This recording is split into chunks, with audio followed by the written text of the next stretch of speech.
I wanted to do a lesson that you can look at after you take each test, but specifically after you take our first test.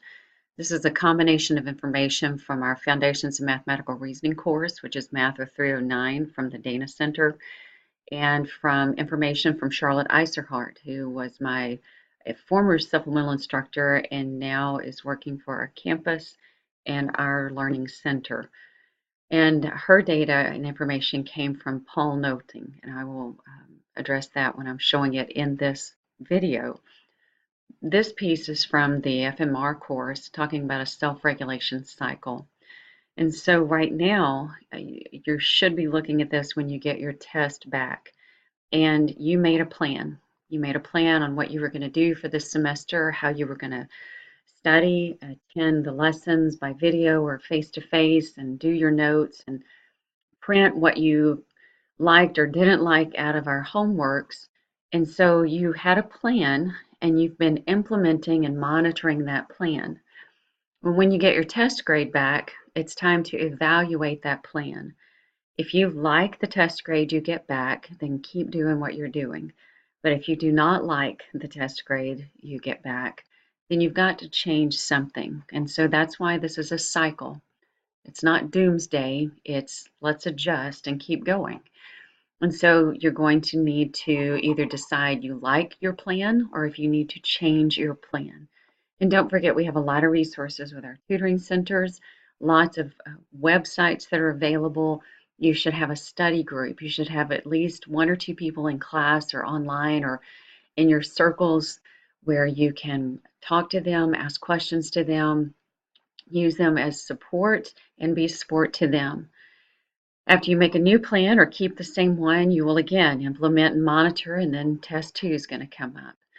So the part about this planning, it's determining which resources and strategies you're going to use to accomplish the task. And today I'm using this for the test. You've implemented and monitored, or you're monitoring.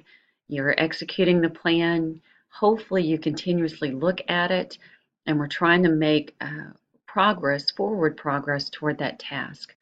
So then we're evaluating. That's where we are right now.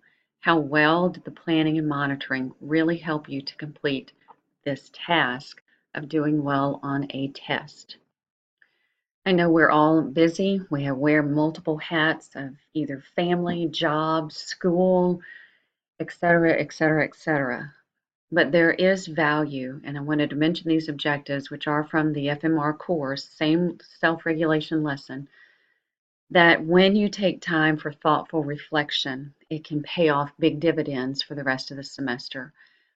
Self-assessment is a skill that's going to improve with practice and reflecting on what you're doing. And it can help you help you study and how to study and learn more efficiently. Even on the phone with my daughter tonight, who's at college, I told her you've got to learn ways to study efficiently.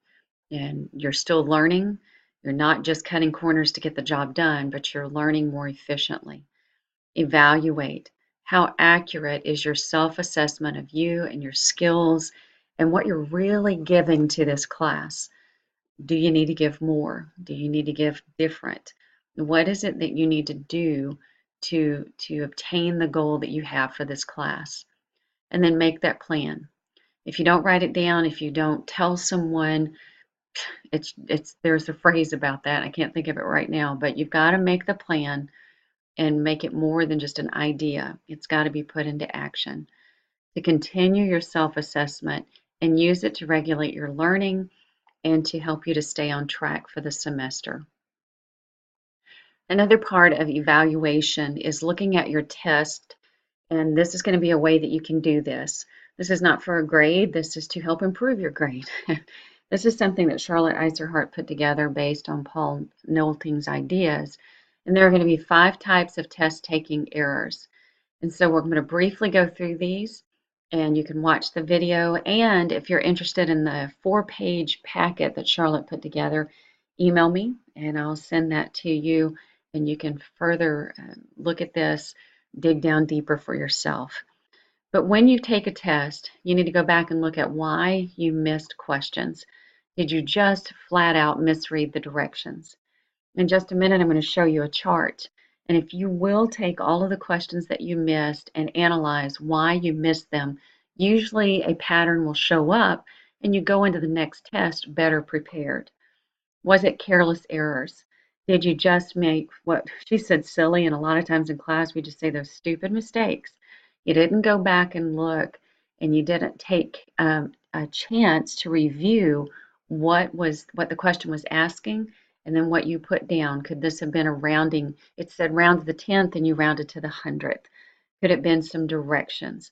I'm putting that here on careless errors. She may have that somewhere else, but careless errors, is that what you're doing on the test? Concept errors. Is this where you just did not understand what you needed to do to work the problem? And to avoid this, you got to, on your next test, study differently. You might need to take notes differently. You're going to need to be diligent before it's actually time to review for the test. So the fourth errors that she has are test procedure errors, and a lot's going on here. And this, I think, is where I mentioned something earlier. So you can differentiate, use this to your advantage on what you want to see this as. But it's good to look back through your test and did you have test procedure errors just because of the specific way you took the test? And looking here, different things like did you miss more questions somewhere on the test? Were you being consistent or not? Did you not complete a problem all the way through? Did you change the test answers? Did you get stuck and spend too much time on one question and then ran out of time for the test? Did you rush? I know the test is going to be full, but were you completing the test at a good pace? Did you miscopy something? Oh my gosh. And so there are little tips in here on what you could do next time. And did you even just leave a question blank? Did you have test procedure errors? The fifth error that Charlotte highlights would be study errors. Mistakes that you just studied something wrong, or you didn't spend enough time studying it, or uh, I'll leave it at that.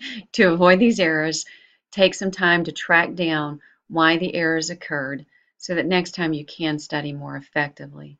And then here Charlotte gives credit to Paul Nolting. I can send you this full page. Just email me and I'll send you the whole document. But this is something Charlotte created where if you look down your test when you get it back, and let's say you missed problem number 2, and you look at it and you go, hey, it was a study error, and then you write what you did. And then maybe you missed question 3, 7, 9. And on each one of these, you analyze what did you do. Maybe you misread the direction. And maybe it was another study error, and maybe you misread these directions, and you're talking to yourself and reminding yourself what you did.